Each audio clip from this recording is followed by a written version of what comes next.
नमस्कार, मैं अंजना और आप देख रहे हैं यूपी टाइम्स समाचार। आइए एक नजर डालते हैं आज की बड़ी खबर पर। जो नागरिक नहीं है वह मतदाता कैसे हो सकता है? एसआईआर पर विपक्षी दलों का विरोध क्यों है?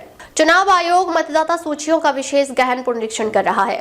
कुछ दल इसका विरोध कर रहे हैं। संविधान के अनुसार केवल भारतीय नागरिक ही मतदाता बन सकते हैं। यह प्रक्रिया देश की एकता और अखंडता के लिए महत्वपूर्ण है। कांग्रेस और बीजेपी विरोधी दलों के नेता चुनाव आयोग की ओर से मतदाता सूचियों के विशेष गहन पुनरीक्षण यानी एसआईआर का विरोध कर रहे हैं। हालांकि संविधान और कानून चुनाव आयोग को समय समय पर मतदाता सूची को अपडेट और संशोधित करने की जिम्मेदारी देते हैं। इन दलों ने एसआईआर को रोकने के लिए सुप्रीम कोर्ट से हस्तक्षेप करने की मांग भी की है। विपक्ष की अजीब आपत्ति।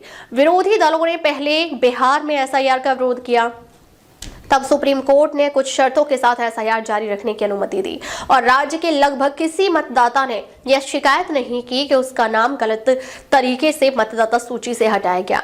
मतदाता सूची से उनके नाम हटाना जरूरी है जो अब नहीं रहे, घर बदल चुके हैं या गैर कानूनी तरीके से सूची में शामिल हो गए हैं।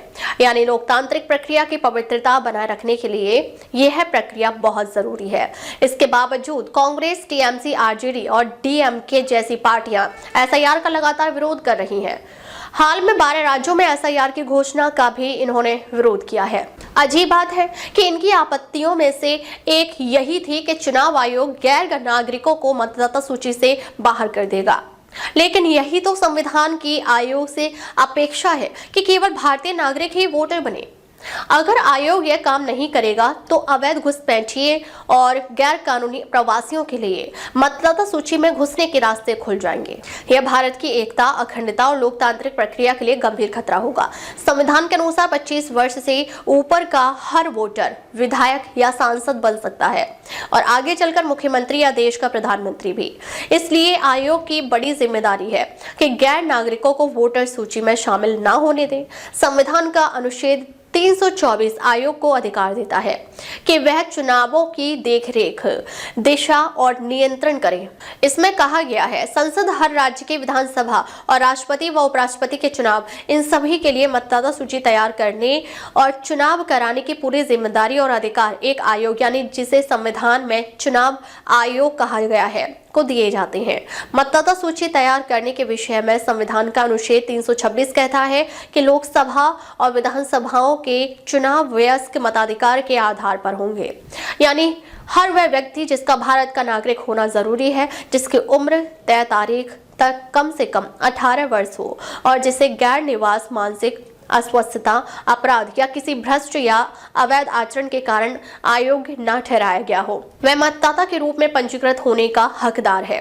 यानी आयोग की जिम्मेदारी है कि हर पंजीकृत वोटर भारत का नागरिक हो और 18 वर्ष या उससे अधिक आयु का हो, साथ ही संविधान और कानून की अन्य योग्यताओं को पूरा करता हो। नागरिकता से जुड़ी यह शर्त जन प्रतिनिधित्व अधिनियम 1950 की धारा 16 में और भी स्पष्ट है। इसमें कहा गया है कि जो व्यक्ति भारत का नागरिक नहीं है वह मतदाता के रूप में पंजीकृत होने के योग्य नहीं है। धारा 21 आयोग को अधिकार देती है कि वह नियमों के अनुसार मतदाता सूची तैयार और समय समय पर उसमें संशोधन करे। यानी केवल भारतीय नागरिक ही वोटर बन सकते हैं। मतदाता सूची में नाम जोड़ने के लिए नागरिकता कितनी जरूरी है, इसका सबसे अच्छा उदाहरण सोनिया गांधी से जुड़ा है। सोनिया गांधी का नाम 1980 में सूची में शामिल हो गया था। तब वह इटली की नागरिक थी। शिकायत मिलने पर 1982 में उनका नाम सूची से हटा दिया गया। इसके बाद अप्रैल 1983 में सोनिया ने भारतीय नागरिकता के लिए आवेदन किया और उसी महीने उन्हें यह मिल भी गई। तब उनका नाम फिर से मतदाता सूची में शामिल किया गया। अब तक के लिए बस इतना ही। फिर मिलते हैं एक ऐसी ही बड़ी खबर के साथ। तब तक के लिए नमस्कार और देखते रहिए यूपी टाइम्स समाचार। अगर आपको वीडियो पसंद आई हो तो लाइक करें व शेयर करें। ऐसे लेटेस्ट अपडेट पाने के लिए बेल आइकन को प्रेस करना ना भूलें। अगर आप हमें फेसबुक या फिर इंस्टा के माध्यम से देख रहे हैं तो हमारे पेज को फॉलो जरूर करें। धन्यवाद।